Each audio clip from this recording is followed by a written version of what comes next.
every day, late at night, not okay.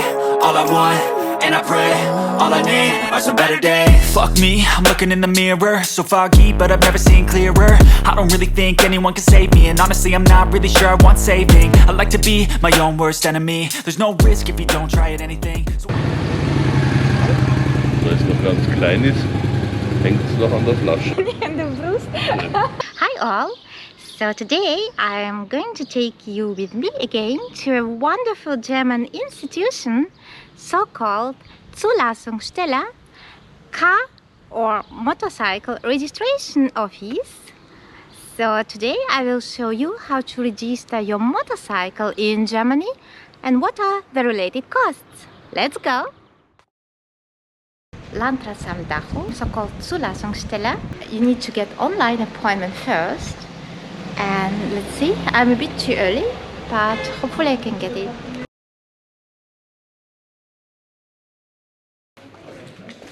Right.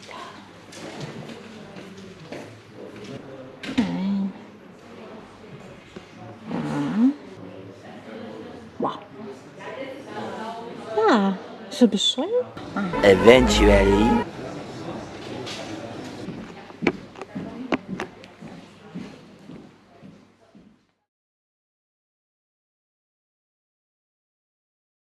To very quickly summarize which documents you need the motorcycle papers, so-called Zulassungsbescheinigung Part 1 and Part 2, which you would definitely get when you purchase your motorbike.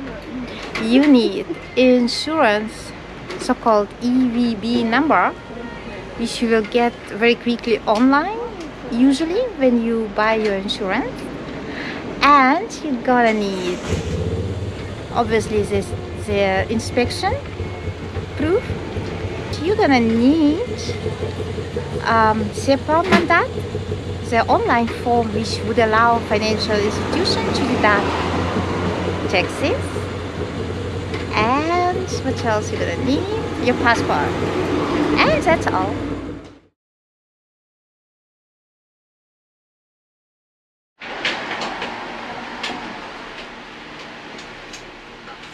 So a very happy surprise here. You get a voucher for Louis for 20 euros. But only if you buy the number plates for the motorcycle. And the cost for the number plate, 18 euros so far. The cost for the registration, 30 euros 20.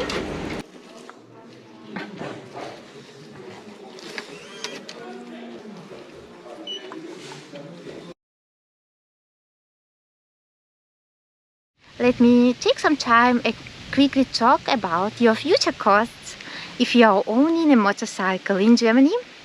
And these costs, of course, depend highly on the cubic centimeters of your bike, horsepower, and also either you want to register for the whole year or just for some specific months, and of course on your driving experience, right? So in this video I will give you some examples based on one of my favorite motorcycles, Duke 125, compared to, for example, Yamaha MT-07. So as you might already guessed, the highest cost of owning a motorcycle in Germany, of course, it's insurance. If you have watched my previous video, then you already know that there are basically 3 types of insurances in Germany, except for the scooters. Scooters have only 2, but for other vehicles 3. And these are so-called Haftpflichtversicherung, it's liability only, the cheapest one. Teilkasko, it's partial coverage insurance, or the most expensive option, Vollkasko, full coverage insurance.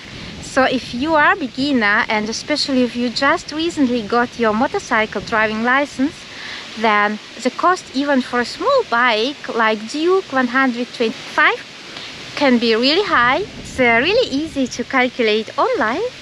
I will leave, of course, the link in the video description, and if you check it, for example, if it's just your first vehicle, you just got your driving license, And if you choose tire casco for the whole year, you would pay about 200 euros per year.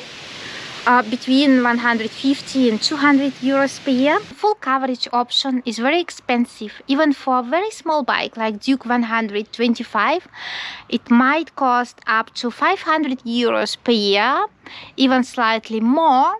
If you want to compare, for example, for Yamaha NT07, the insurance is much more expensive. The full coverage would cost you even up to 700 or even more per year, and partial coverage would be about 300 euros. The second type of cost is of course taxes, and those are also very easy to calculate online. It only depends on the horsepowers and cubic centimeters of your bike. For example, Yamaha NT07, for the whole year you would pay 51 euro. So in case of Duke 125, you would pay 9 euros for the full year. The third type of cost would be, of course, a regular inspection. In Germany, you have to do your inspection of any vehicle every 2 years. And the price for inspecting any type of a bike is 84 euros at the moment. What will be the next one? Of course, regular maintenance costs. And here you have, of course, a choice if you want to do it yourself, like changing oils and brakes and so on. So you could obviously save a lot of money if you do it yourself. Of course, you need to consider also buying motorcycle gears, but it's just one-time costs. And if you are interested, I made another video about the prices and the shops where you can check those out. So please watch it if you want. Please feel free to ask anything if you have any questions. Thanks a lot for watching.